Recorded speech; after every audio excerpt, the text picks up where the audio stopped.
Hi, today I'm going to show you how you can add Google Sheet into your lesson using an Embed Code. First, let's go to the Google Sheet.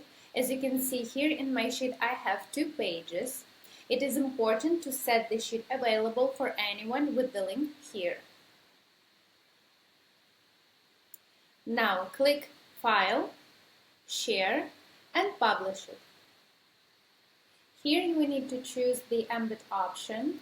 Also, you can add the entire document into your lesson or pages separately. Let's copy the Embed Code and go back to the lesson.